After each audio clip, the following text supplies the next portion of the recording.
La Iglesia Católica ha sobrevivido en estos 2000 años a muchas crisis y muchos enemigos, siempre en el borde del abismo, coqueteando con el desastre, digamos. Y su supervivencia podemos atribuirla a la promesa que hizo Jesús de que las puertas del infierno no prevalecerán sobre la Iglesia.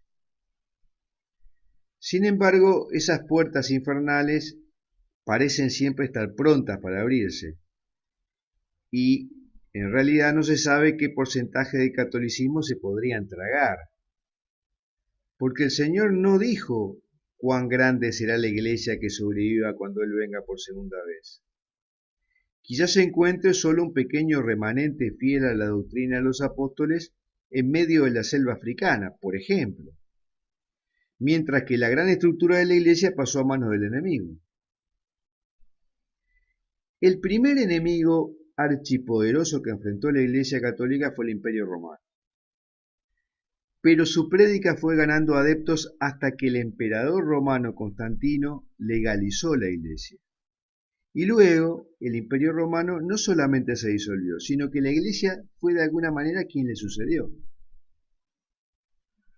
Otro enemigo poderoso, cuando la Iglesia todavía estaba en pañales, digamos, fueron los judíos, quienes querían abortar lo que llamaban una herejía que había nacido entre ellos. Sin embargo, el triunfo vino de una manera inesperada cuando Saulo, que era el gran perseguidor de los cristianos, fue llamado por el propio Jesucristo en el camino de Damasco. Saulo, Saulo, ¿por qué me persigues? Y desde ese momento San Pablo fue el artífice principal para dar forma al cristianismo tal cual lo conocemos hoy. Otro enemigo importante fue la Revolución Francesa en el siglo XVIII, que intentó descristianizar Francia a través del culto al Ser Supremo, la que era una religión de Estado que tenía un signo claramente masónico. Al final la Revolución Francesa fue abortada, pero sin embargo dejó huellas que fueron seguidas por otros países, buscando la descristianización de su sociedad. Un caso concreto es la Segunda República de España, 1936, o de repente los sucesos en México que llevaron a la Revolución Cristera, pero hay algunos más. El último gran enemigo que derrotó la Iglesia fue el comunismo real instalado en Rusia con la Revolución Bolchevique de 1917. Sobre el que precisamente la Virgen de Fátima vino a alertar sobre sus consecuencias de esparcir los errores por el mundo. El Papa Juan Pablo II fue uno de los artífices de esta derrota. Y recordemos que el imperio soviético se derrumbó en 1989 sin disparar un solo tiro, milagrosamente. Y no solamente eso fue el milagro, sino que Rusia hoy es un país donde está renaciendo el cristianismo, al revés de lo que sucede en Occidente. Se está construyendo iglesias y se está volviendo a la moral cristiana. ¿Y cuáles son los enemigos más importantes que hoy tiene el catolicismo y el cristianismo? Uno es el occidente laicista, que ha sido colonizado por los errores diseminados por la Unión Soviética y donde predomina lo que hoy llamamos el marxismo cultural. Allí el cristianismo está siendo perseguido mediante una especie de terrorismo de guante blanco, utilizando al lobby gay y al feminismo como punta de lanza para recortar la libertad religiosa. La apuesta de Occidente es instaurar una moral alternativa a la judeocristiana que se llama posmodernismo. El otro enemigo es el Islam, con el que prácticamente el cristianismo ha estado en guerra desde su inicio y lo ha repelido en varias veces, varias oportunidades. Ahora está haciendo un nuevo intento sobre Occidente con un doble movimiento en Europa.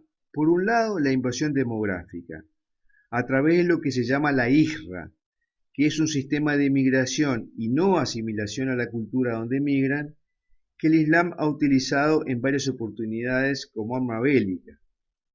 Y por otro lado está actuando el terrorismo islámico. Y el tercer enemigo del cristianismo, del catolicismo actual, es la situación interna de la Iglesia Católica. Desde hace más de un siglo, la Iglesia ha estado luchando contra el modernismo, que aprovechó las aperturas del Concilio Vaticano II para aumentar su insidia. Este movimiento ha sido llamado la síntesis de todas las herejías por el Papa San Pío X a fines del siglo XIX y principios del XX, y ha socavado las bases sobrenaturales del cristianismo, abogando por un mayor compromiso con el mundo.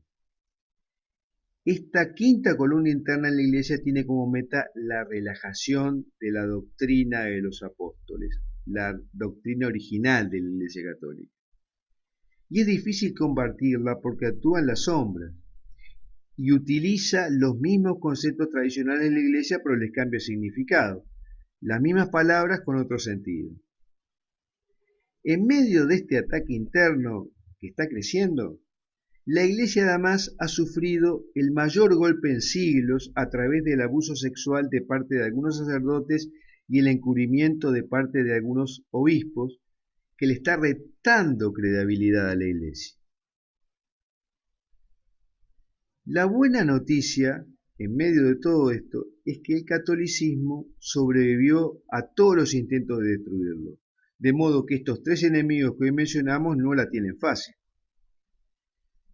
¿Y qué deberíamos hacer los católicos para resistir hoy a estas amenazas? Primero, orar incesantemente porque la batalla es del Señor. En segundo lugar, fortalecerse en la fe con el estudio de las Escrituras, la doctrina, los padres de la Iglesia, los primeros cristianos, etc. En tercer lugar, transmitir la fe dentro de la familia, a las nuevas generaciones. En cuarto lugar, generar un apoyo mutuo entre los católicos. No solo un sistema a nivel de las parroquias, sino a nivel de otros ámbitos también. En quinto lugar, comprometerse para ampliar la influencia y marcar presencia católica en los lugares en que uno actúa.